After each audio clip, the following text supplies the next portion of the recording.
Kalau untuk personal ini yang kedua, 8 tahun yang lalu. Dari pertama awal-awal program ini berjalan itu memang Kota Kudus yang pertama kali kita pilih gitu. Dan aku selalu rindu. Kenapa? Karena yang pertama pasti bertalenta teman-temannya gitu kan. Terus yang kedua aktif. Aku sukanya Kota Kudus adalah salah satu yang seniman teater aktif. Itu aku seneng banget gitu. Jadi aku pun terinspirasi juga untuk oke, kita juga harus aktif, jangan mau kalah ini karena teman-teman di Kudus tuh aktif-aktif banget gitu. Terus udah gitu yang kedua memang ramah-ramah banget. Aku ngerasa homey, seriously. Apalagi terus yang kedua ini aku pas masuk sini kaget. Wah, keren banget tempat ini, aku suka. Dan seperti terasa rumah lah gitu. Jadi senang, selalu pengen balik lagi.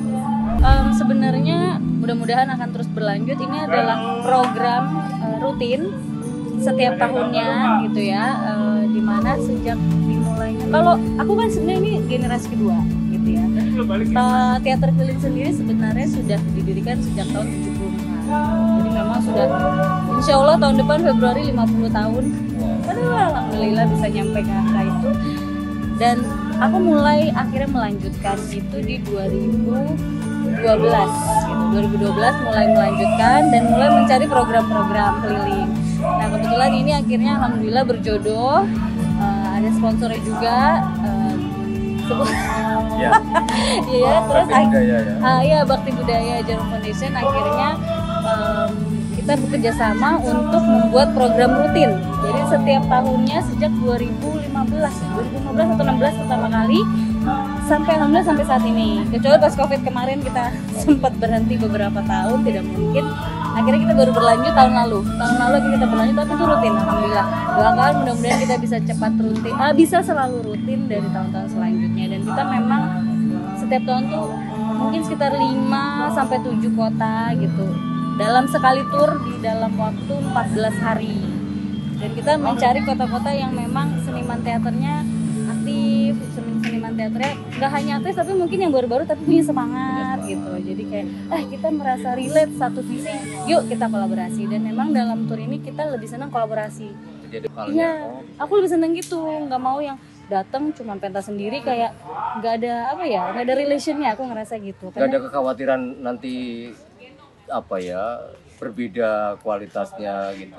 Di awal bukan tentang kualitas sih, karena aku rasa sama aja gitu. Cuman awal di pertama kali itu aku sempat deg-degan gitu. Apakah bisa, karena teater keliling sendiri juga latihannya kan 6 bulan gitu untuk mempersiapkan, bisa nggak ya?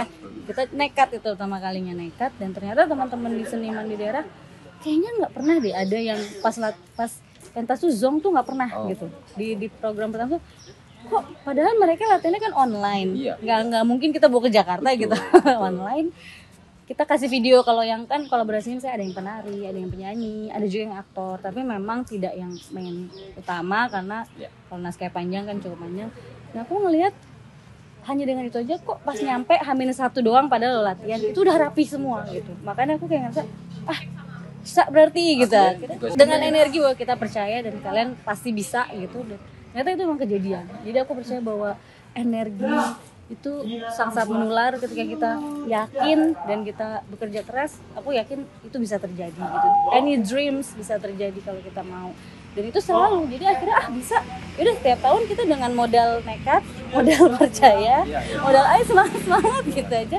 Alhamdulillah nggak pernah sih terjadi yang tiba-tiba lupa, tiba-tiba hari H ada yang nggak hafal gitu, hampir nggak pernah. Jadi kayak ngerasa keren-keren banget. Jadi kita ya udah santai aja, pasti udah jadi. Aku langsung kayak gitu. Dan bahkan aku ngerasa yang aku senang kolaborasi itu, kalau ngeliat penari terutama ya, itu gesturnya aku ngerasa lebih keren-keren sih. Karena yang kita bawa biasanya kan lagu-lagu yang ada daerah kedaerahannya gitu. Jadi kayaknya justru lebih fasih daripada kita.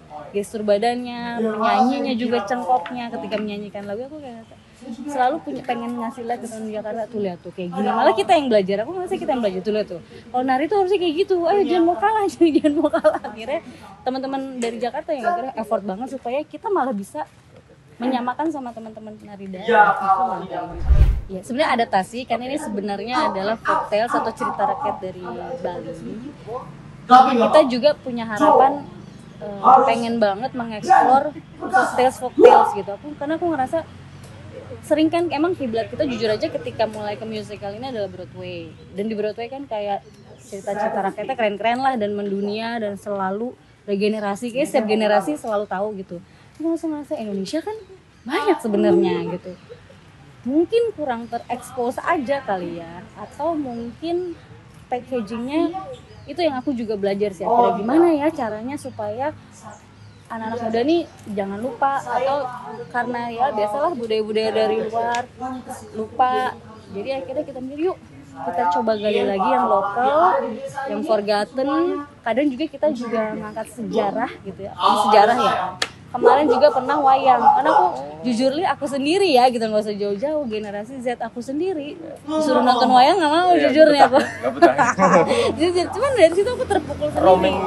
Roaming bahasanya. Mungkin itu pertamanya. Terus yang kedua ya biasalah, aku termasuk generasi milenial yang males gitu dengan sejarah dan budaya. Itu sih awalnya membuat aku tertampar sendiri, karena pada akhirnya loh kalau wayang ini di generasi nanti gak ada yang suka, hilang gitu. Itu yang, atau bahkan mungkin diakui sama negara lain. Amit ya, mudah-mudahan tidak.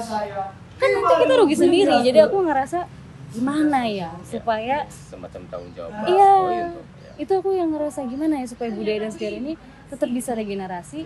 Tapi aku nggak bisa pungkirin kalau aku memakai packaging yang berbeda, karena kan bukannya packaging zaman dulu dan sekarang, yang dulu jelek yang sekarang bagus kan enggak, tapi kan memang generasi itu kan berubah-ubah.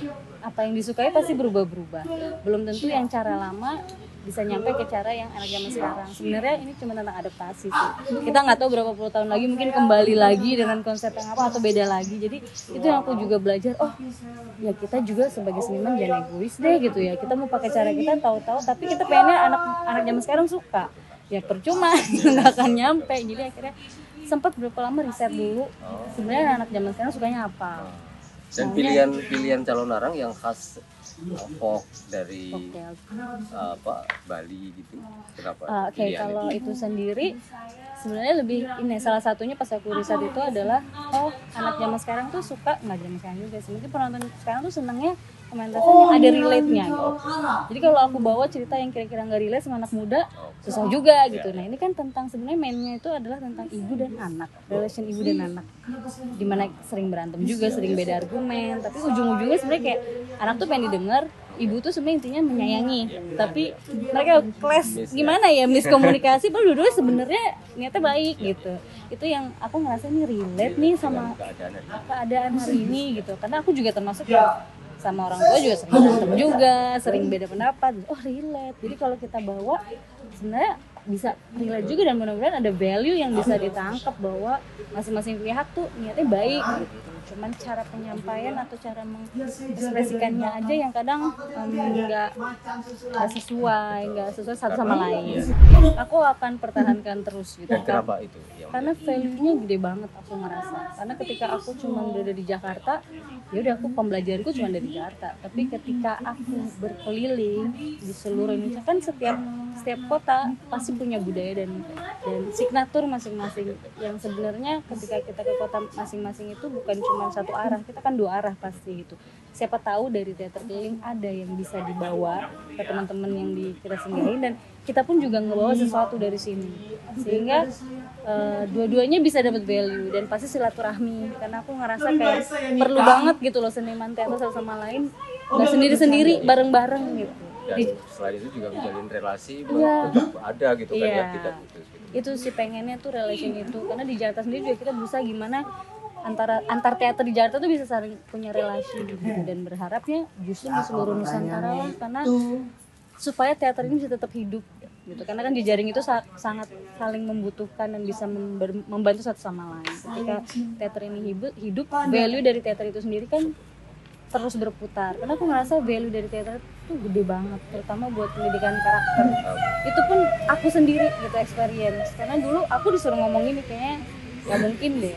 Aku termasuk orang yang pemalu, public speakingnya kacau banget. Ini merendah. Tapi benar.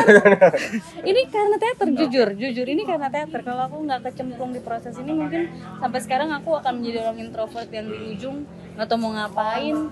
Yang aku ngerasa ternyata mengekspresikan diri, apa yang kita punya itu penting. Kalau kita nggak bisa kayak gitu, ya orang nggak tahu kita, akhirnya apa ya, apa yang ada di diri kita nggak bisa eksplor. Kan sebenarnya basically setiap manusia punya gifts lah, punya bakat, tapi kan kita harus kasih lihat orang. Kalau orang nggak tahu ya bakatnya aku pendam sendiri. Nah aku dulu termasuk orang yang nggak berani, tapi dengan proses teater aku jadi percaya diri, jadi confident. Aku belajar ngomong depan banyak orang karena berakting itu di atas panggung. Jadi kayak gila ya, teater dampaknya terus segede ini. Orang punya kemampuan, punya bakat, punya talent, tapi nggak bisa show di apa ya, bukan memperlihatkan lah intinya gitu di depan, merepresentasikan dirinya di depan banyak orang, ya percuma gitu. Akhirnya ini penting, aku pengen teater itu tetap hidup, aku pengen orang-orang bisa merepresentasikan dirinya. Kalau yang mengetuai aku yang kedua, cuman saat ini memang aku sedang regenerasi. Jadi kali ke berapa ini? Ada 10. Kalau timnya sih iya, karena setiap tahun Banyak aku juga tetap kan ya? regenerasi Iya, gitu. Pasti aku memberikan slot-slot untuk teman-teman yang baru lagi. Dan mereka dari mana, Mbak? Campur sekarang. Misalnya. Karena kita membatasi usia, mungkin beberapa akhir ini memang cita-cita yang kita bawa agak ke remaja, ke atas. Jadi memang membatasi. SMP masih bisa, dari SMP, SMA, semuanya sih kuliah, bahkan yang udah kerja pun mereka banyak sekali yang ikut gitu. Makanya kita biasanya kalau latihan weekend aja deh, biar teman-teman yang dari berbagai tempat ini nggak pusing juga ngatur waktu gitu. Kalau anak-anak sekolah kan kalau malam ntar gimana sampai jam berapa, susah. Yang bekerja juga harus malam kan, akhirnya ini kita weekend aja paling sering. Ini sedini mungkin deh gitu, sedini mungkin aku ngerasa, karena semakin cepat anak itu tahu di mana kelebihan dia yang bisa dieksplor, ya jalannya akan semakin cepat untuk sukses. Karena aku ngerasa salah satu poin terpenting untuk bisa sukses nih dengan berteater, berproses di teater itu ngaruh banget kan, bukan hanya confident dalam prosesnya, kayak belajar time management, belajar disiplin, bertanggung jawab, banyak banget semua karakter teater yang bisa hidup dengan berproses. Nah kalau sedini mungkin anak bisa belajar tentang itu dengan cara yang fun way, ini kan sebenarnya fun way loh. Kalau kita bernyanyi-nyanyi, menari, berakting-akting, berproses kan happy, nggak perlu yang dikasih apa gitu yang bikin stres. Ini sebenarnya fun way untuk anak terbentuk karakternya. Kalau aku pikir sedini mungkin gitu. Jadi semakin cepat Anda ikut berteater, yakin deh semakin cepat bisa nyampe ke tujuan Anda di dunia ini. Buat teman-teman yang ngerasa punya bakat, yang ngerasa punya keinginan, aku rasa nggak perlu nunggu lagi. Apapun bakat kamu, apapun keinginan kamu, kejar, lakuin sekarang juga, karena you got nothing to lose. Kamu nggak dicoba, kapan lagi? Daripada menyesal karena tidak pernah mencoba, lebih baik coba aja dulu.